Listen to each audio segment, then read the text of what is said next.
Okay, so here we're going to look at how Fery Kaszoni, who owns the biggest digital PR agency in the world and is probably the biggest name in digital PR at the moment, builds links to his site, incometax.co.uk. Now, incometax.co.uk is a tax calculator based in the UK. So you put in your salary, and then it will tell you like how much tax you got to pay, what your take home pay is, national insurance tax, and all of that stuff. And it does the same for employers. So I've put the links that has built, or at least the sort of higher quality links that has built into four link types. So we've got newsjacking with own data and comments, newsjacking with Google Trends data, data study using Office of National Statistics data, and university career pages. So I'm just going to go through examples of each of these. So the first one is newsjacking with own data and comments. So what is done here is every time that there's a change to taxes in the UK, they will run it through the calculator, and they will then create stories around how the change in tax affects different people and different salaries. So if you look at the headlines they've generated here, they've got a middle income earners to be hit hardest by national insurance tax rise. Britain's on average salary of 30k will be hit the hardest by the national insurance tax. National insurance earning is Britain's earning 30k to pay a lot more than higher earners, right? So we've got the articles here, and there's a link here. Figures produced by the Tax Calculator UK. We've got the similar thing here. Income Tax UK has found that low and average earners will be squeezed the most, and those earning around 30k will lose 9% of their salary to national insurance. And then how much more tax will I pay when national insurance goes up? Again, they've done the same here. Research by Income Tax Calculator shows that people earning 100k will pay 7% of their overall salary to national insurance, right? When it says research done by this, all they've done is updated the calculator to represent these changes in tax and then run the numbers through the calculator. So they've done a similar thing when a child benefit changed.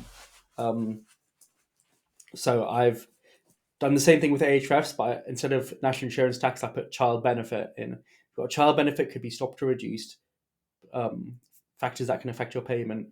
Child benefit payments due to end for some parents and guardians this week.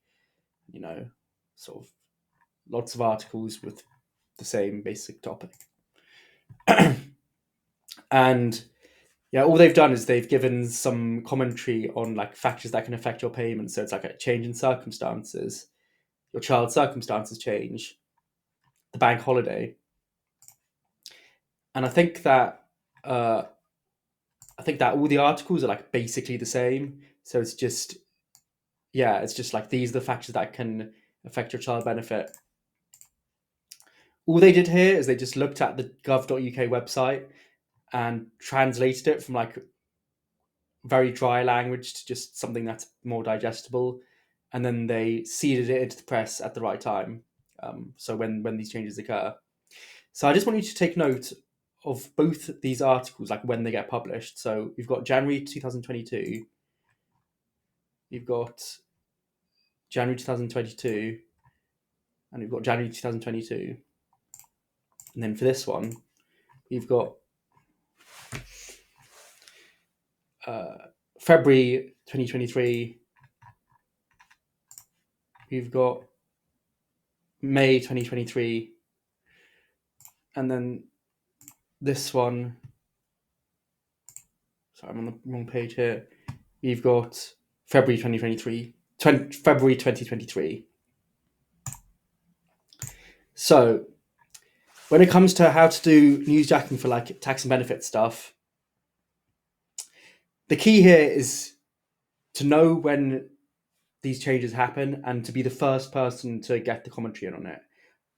Lots of people think about how many businesses are in the personal finance space. It's super competitive. So waiting for journal requests, waiting for the journalists to come to you to ask for comments isn't going to work. You need to preempt this and give them the comments before they even know they need it, right? So in the UK, changes to taxes tend to get announced. Changes to taxes tend to get announced in the budget, which it usually occurs in mid-February to mid-March. I think this year it was like the 6th of March, and the changes come into effect in April, which is the start of the financial year.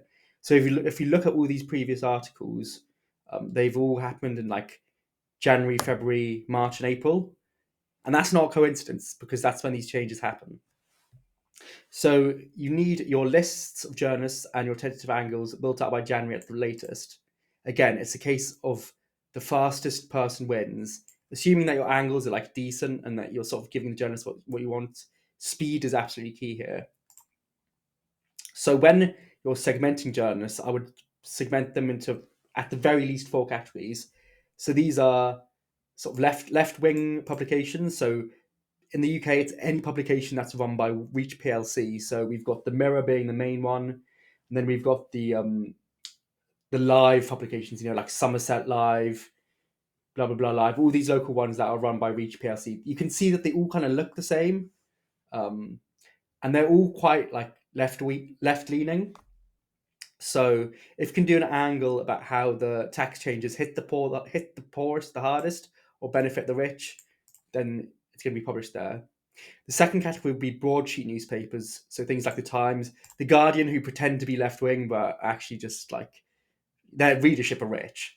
And then you talk about how the taxes will affect middle income people, so sort of around £40,000 to £60,000 a year. So as you see, like this Guardian article is an example of that. Works on 30 to 50k, will pay highest, and those Guardian readers tend to be on those types of salaries, so that's why they pitched it to these people. Then we've got business-focused outlets. So we talk about any changes to like self-assessment taxes, employers' national insurance tax, or corporate tax. If any of those get changed in the budget, then these are the type of people who you want to pitch to. Anyone who writes for, especially small to medium-sized businesses, where people who aren't accountants might have to do their own like self-assessment and stuff. That's who we want to target. And the final one is consumer finance journalists. So, for example, Linda Howard. You can see like the type of article she writes here. Like it's sort of like like how to manage your own money kind of thing. And for those people, rather than pitching data, you just want to pitch more insights on the data. So it's like what is the change, but the most important bit is like how you can prepare for it, what you need to do to avoid losing money or to save money when there are savings being made. So at the very least, these are the 4 segments that I would have. And then it's just building out an angle for each of them. You have a tentative angle first, just sort of trying to anticipate what the headline will be. And then once the budget gets announced, you can refine these and then just pitch them as quickly as possible. Again, speed is the name of the game. So the second one that I'm going to look at is newsjacking with Google Trends data. So we've got a few examples of these here. I've looked at all the links they've got, which have around the anchor search data. So you've got, not a huge amount, but like a few here and like two pretty good ones. So I'll go to here. And the first one is, it was a few years ago. It was after the scandal happened with the Tory party having the party when lockdown occurred, and everyone was really pissed off with them. And they revealed that searches for how to join the Labour Party have risen by 2,400% since the party happened. So you want a search that confirms the sentiment of how people react to stuff. Then we've got another one. By analysing Google's search trends data, Income Tax UK has found that the number of people searching for work from home jobs has almost doubled since early 22. So this is showing that the work from home movement is not just a pandemic fad, it's like a proper thing. So how do you do this? Firstly, you've got to find something that's big in the news. So at this very second in time, the biggest story in the UK is that the bill to send the refugees to Rwanda has been passed, and people are pretty outraged by it. Rwanda has been declared like a safe country to send refugees to.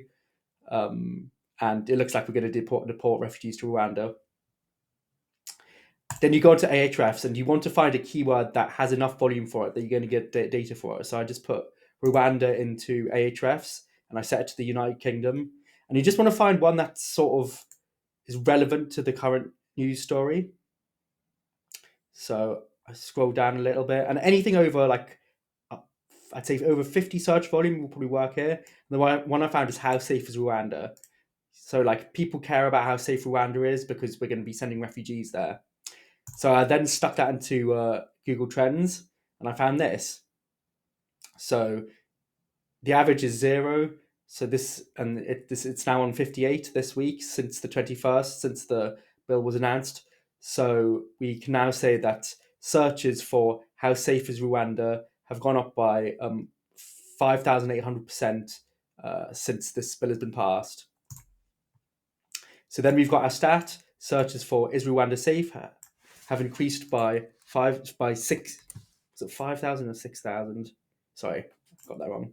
By 5,800% since the Rwanda bill was passed. And then you just add a comment to it, just to fill the story. So we can say this increase in interest in how safe Rwanda is demonstrates how much British people care about refugees, making us look good. If Rwanda is not a safe place for refugees, then the passing of the bill does not represent the wants of the British public, slagging off the government, which, journalists love making us look and feel good and slagging off the government, so it'll probably work. So that's the Google Trends newsjacking. So now we've got the data study using Office of National Statistics data.